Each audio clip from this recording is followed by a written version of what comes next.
Hola a todos, ¿cómo están? En el video de hoy vamos a hablar un poquito sobre la función de reproducción, que es una de las funciones que tiene el cuerpo humano, más específicamente en los aparatos reproductores masculino y femenino.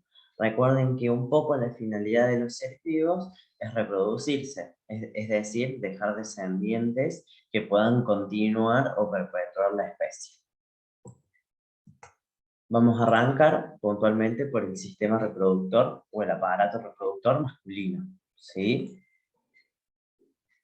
Bueno, primeramente vamos a hablar de lo que es la anatomía. Recuerden que cuando hablamos de anatomía estamos hablando de lo que es la ubicación de los órganos en el cuerpo humano y cómo se predisponen y relacionan entre ellos.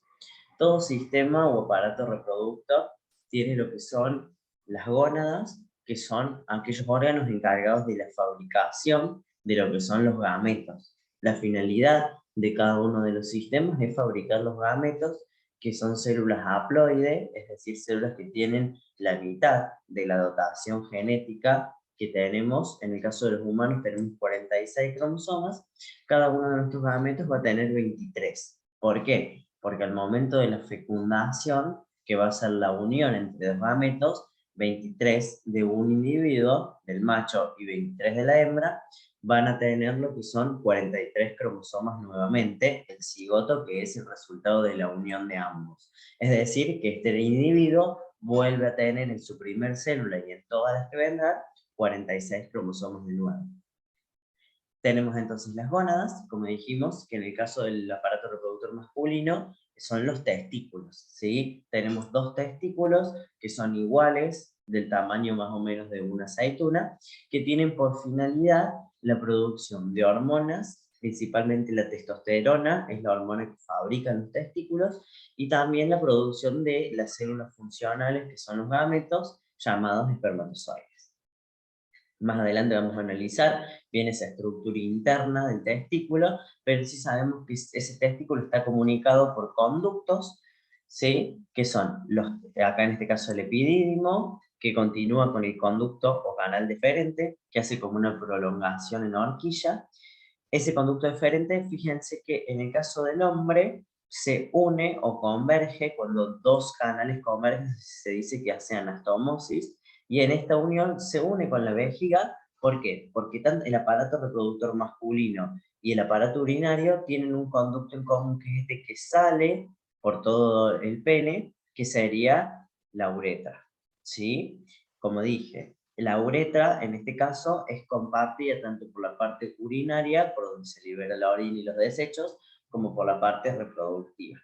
Y así también tiene glándulas anexas, como esta pelotita que ven grande acá, que es la próstata, o esta pelotita chiquitita, que son las glándulas de Cooper, que van a tener una finalidad en la producción de lo que es el esperma, el semen, que contiene los espermatozoides, y ya vamos a ver precisamente por qué.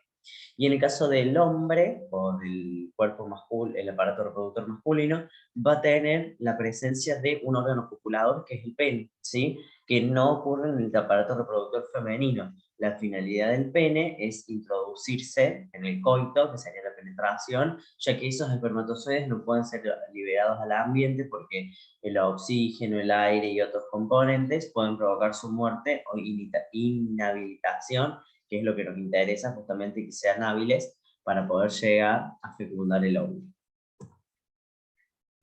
Bien, como podemos ver acá, es la presencia de todas las partes que forman el testículo, ¿sí? Recuerden que el testículo es la gónada, es decir, lo que sería el órgano que fabrica los espermatozoides.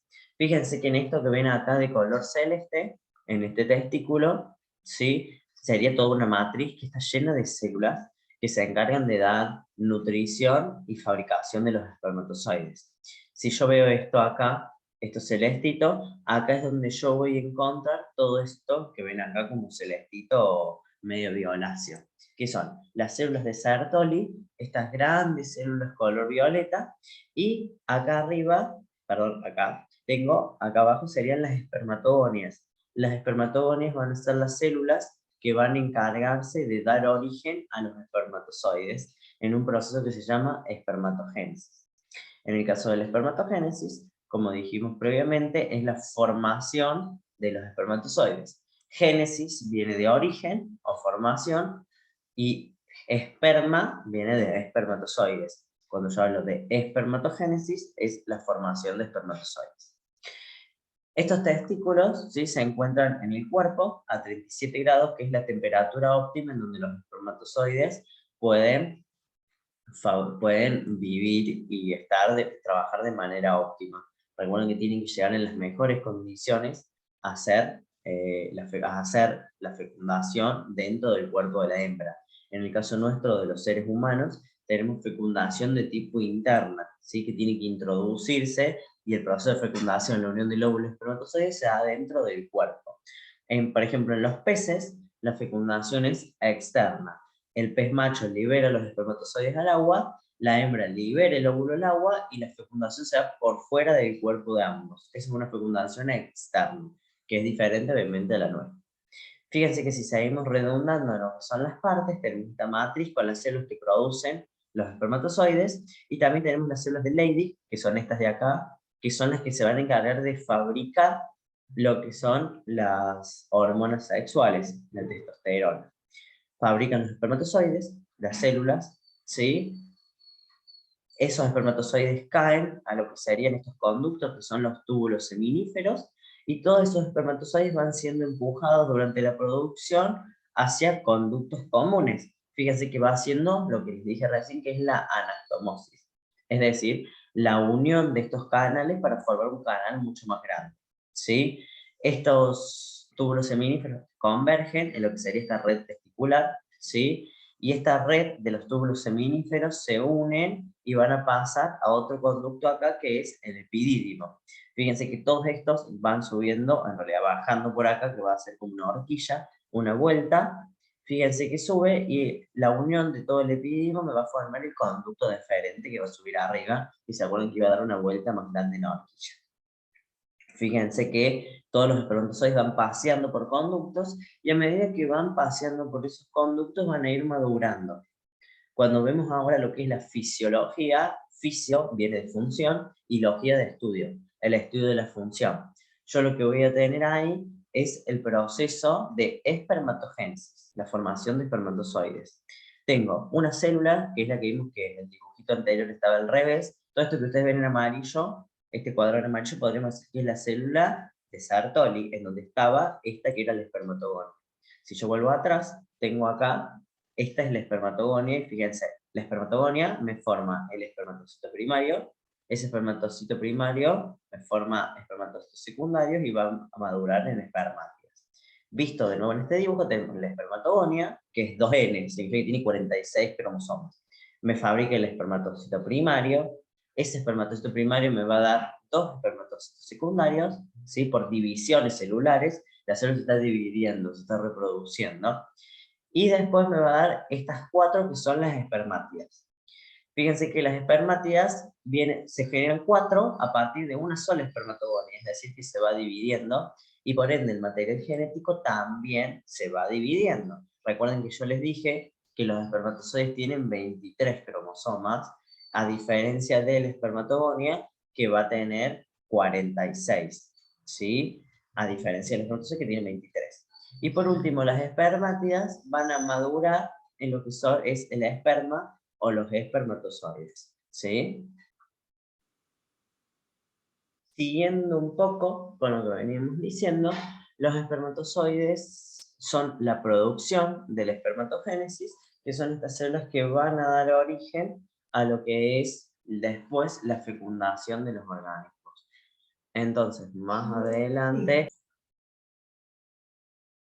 Bien, como veníamos diciendo entonces, también los testículos van a fabricar más particularmente las células de Leydig, que son esas células violeta que contenían a las espermatogonias. También van a fabricar lo que son la hormona sexual masculina, que es la testosterona, ¿sí? La testosterona, fíjense que en realidad está regulada por 2 hormonas más, que son la LH y la FSH, que son producidas por la hipófisis en el cerebro.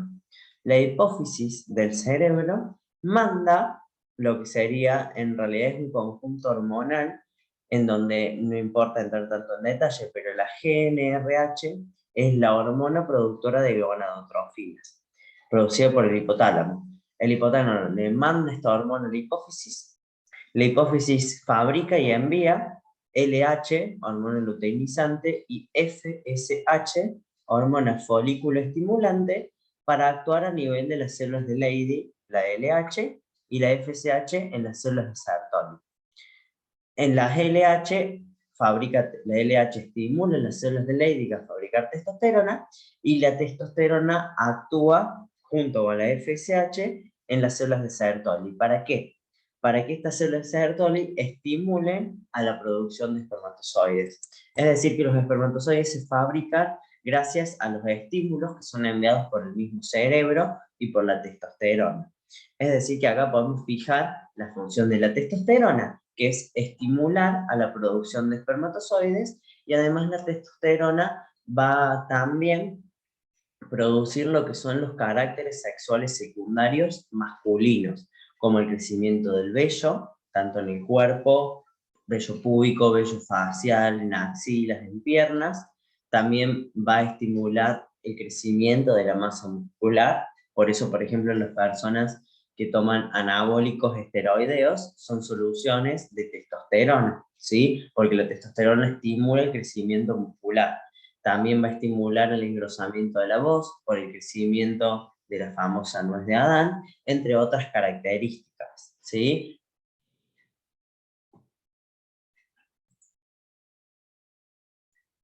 Y acá tenemos el producto de lo que sería la espermatogénesis, el espermatozoide, que se compone por las siguientes partes, ¿sí? El espermatozoide tiene una cabeza en donde tiene el núcleo, ¿sí? Que contiene el material genético, esos 23 cromosomas que dijimos que iban a ser parte de la fecundación y van a formar parte de este nuevo individuo. Frente a él tiene el acrosoma, que este acrosoma es una estructura que va a permitir penetrar al óvulo para que pueda ingresar el espermatozoide, ¿sí? Y acá tiene todo lo que se llama la cola o el flagelo, que el flagelo es esta prolongación que va a permitir que el espermatozoide se mueva, ¿sí? Y llegar de manera eficiente hacia el óvulo, ¿sí? Muchas veces se dan cuadros clínicos de esterilidad o que no se, o el masculino no puede fecundar a la hembra ya que sus espermatozoides no son viables, y uno de los cuantos motivos es por la viabilidad de esos espermatozoides. Fíjense que puede haber defectos en la cabeza, como que tengan formas no deseadas, no se presente el acrosoma, esta cabeza sea muy pequeña o muy grande, ¿sí? Inclusive en la cola puede tener múltiples colas, la cola puede estar dañada, puede estar mal conjugada, entre otras. Y este sería el mecanismo de secreción, ¿sí? Por el cual el camino que recorren los espermatozoides, ¿sí? Recuerden que se originaban o caían por primera vez en los túbulos seminíferos, que es donde se generaba la gametogénesis, formación de gametos, de tipo espermatogénesis, que los gametos son los espermatozoides. Viajaban por esos túbulos seminíferos hacia el epidídimo, donde quedaban ahí un tiempo hasta madurar, de espermátidas a espermatozoides. Recuerden que no era una nueva división celular, sino que simplemente es un proceso de maduración celular. La célula se está preparando para la fecundación y para tener todos sus componentes listos. Continúan por el conducto deferente, ¿sí? Que son lugares de conducción, y el canal eyaculador, ¿sí? En donde tenemos esta porción que era la que se combinaba con la vejiga. Y también teníamos el conducto este de color verde, que es la uretra, que es el que dispone hacia el exterior. Y para finalizar tenemos la presencia de las glándulas anexas, que nombramos primeramente en la anatomía. Estamos hablando de 3 tipos de glándulas anexas: la vesícula seminal, la próstata y las glándulas uretrales. En el caso de la vesícula seminal, las 3 se encargan de secretar sustancias que van a permitir la viabilidad, ¿sí? Y la lubricación de los tejidos y lugares para la circulación de los espermatozoides. La vesícula seminales, que son estas que están acá arriba en grande, se van a encargar de fabricar componentes como azúcares, glúcidos, y otros componentes nutritivos para que los espermatozoides puedan obtener energía, alimento para llegar al lugar adecuado. Después tenemos la próstata, que va a secretar sustancias líquidas y lubricantes para que esos espermatozoides puedan, entre comillas, nadar, es decir, moverse durante todos los conductos y una vez que sean depositados en la vagina, también tengan un medio líquido por el cual nadar, ¿sí? Y las glándulas vulvoretrales, que son estas dos pequeñas de acá, también van a encargarse de secretar sustancias que lubrican y neutralizan la uretra. Recuerden que por la uretra es compartido con la vejiga y con el aparato urinario. Entonces, como se secreta orina y la orina es ácida, puede dañar a los espermatozoides. Entonces, ¿qué ocurre? Las glándulas vulvoretrales envían lubricación para que puedan moverse y también neutraliza ese pH, esa acidez, para que los espermatozoides continúen siendo viables. Lo mismo que también va a ayudar a la neutralización del pH cuando ingresen a la vagina. ¿Por qué? Porque la vagina tiene un pH también que es dañino para los espermatozoides, entonces la formación del semen, que el semen es la unión entre los espermatozoides o la solución que se forma entre los espermatozoides y los componentes secretados por las diferentes glándulas anexas, es lo que me va a dar el semen en donde están los espermatozoides con sus nutrientes y su viabilidad, ¿sí? Su medio líquido para que puedan nadar y protegerse de cualquier situación adversa que pueda surgir. Y acá termina la primera parte del sistema reproductor masculino. Vamos a continuar ahora en otro video con sistema reproductor femenino.